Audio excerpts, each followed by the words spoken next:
আসসালামু আলাইকুম ভিউয়ার্স। তো চলে আসলাম আজকে একটা নতুন এক্সপোর্টটা এটা মানুষ দ্বারা নির্মিত। আহ, খুব সুন্দর একটা বনায়ন। এখানে একসময় চর ছিল, সেই চরের উপর মানুষ আহ, সমুদ্রে যেসব গাছ উদ্ভিদ আছে এগুলো রোপণ করে এখানে একটা বনায়ন সৃষ্টি করছে, পার্কের মতো। সেই দৃশ্য আপনাদের দেখাচ্ছি।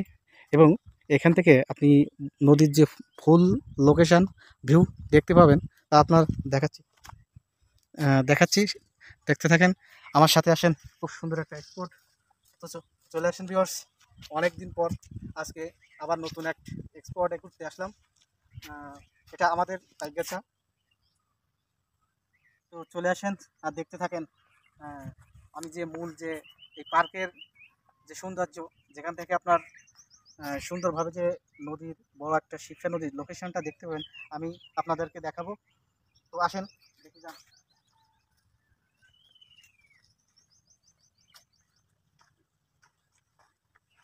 খুব সুন্দর একটা প্লেস, না দেখলেই বিশ্বাস করবেন না।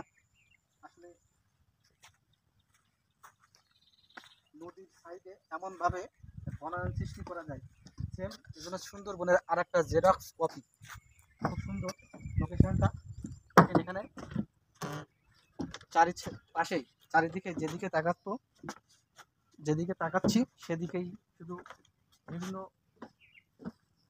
লোনা পানির উদ্ভিদ। দেখেন কত সুন্দর গাছ, কেওড়া গাছ, পোড়া গাছ, বাইন গাছ আছে, খুব সুন্দর।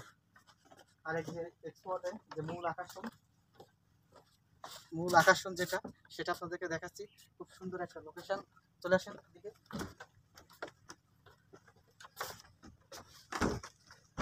দেখেন নদীর একটা ফুল ভিউ এখান থেকে দেখা যায়। আমার পিছন দিয়ে পাশ দিয়ে একটা নৌকা যাচ্ছে। নৌকাটা সম্ভবত খেয়া পারাবারের কাজে ব্যবহার হয়। খুব সুন্দর একটা লোকেশন। কি সুন্দরভাবে নৌকাটা চলছে, সে পুরাতন গ্রামীণ দৃশ্যগুলো মনে পড়ে যায় এখানে বসে। এই সাইডটা দেখাবেন, এই সাইডে সুন্দর একটা বনায়ন আছে। এটা নদীর ধার দিয়ে শীর্ষা নদীর ধার দিয়ে এটা রোপণ করা হয়েছে সুন্দরভাবে, এক স্থান থেকে অন্য স্থানে পারাপারের জন্য। পাশে খেয়া পারাপার করা হয়।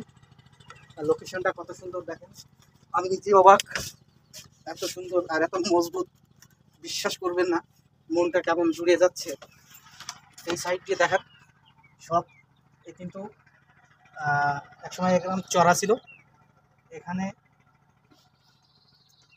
পরবর্তীতে এই গাছগুলো লাগানো হয়েছে এবং পার্ক সেই রকম ভাবে তৈরি করা হয়েছে। খুব সুন্দর অপরূপ দৃশ্য। এখান থেকে ফুল ভিউ আপনি দেখতে পাবেন, যত দূর পর্যন্ত গাছগুলো আছে, কোনটা বিস্তীর্ণ সেরকম। আর সবচেয়ে মজার ব্যাপার, এখান থেকে আপনি নদীর যে প্রাকৃতিক হাওয়া, এটা উপলব্ধি করতে পারবেন। আর এখানে থেকেই আপনি যে যত চলাচল নৌকার যানবাহন জাহাজ, দূর থেকে একটু জুম করায় দেখানো যায় কিনা দেখেন, একটা জাহাজ যাচ্ছে। খুব সুন্দর একটা জায়গাটা আপনারা সবাই চেনেন, অতি পরিচিত। সেটা হচ্ছে সোলাদানা। আসার পথে বরইতলা খেয়াঘাট, তার অপোজিটে এই বনায়নটি তৈরি করা হয়েছে। সবাই সময় পেলে ঘুরতে আসবেন, আশা করি সবার ভালো লাগবে। সামনের লোকেশনটা আর একবার দেখাই। এখানে কিন্তু লেখা আছে এখানে গাজী পার্ক, এখানে আবার লেখা আছে গাজী পার্ক। আসলে মনে হয় একটা পরিকল্পনা আছে যে গাজী পার্ক নামে পরবর্তীতে এটা পরিচিতি লাভ করবে। আসেন, এই সুন্দর প্রকৃতি মাঝে মাঝে উপলব্ধি না করলে কি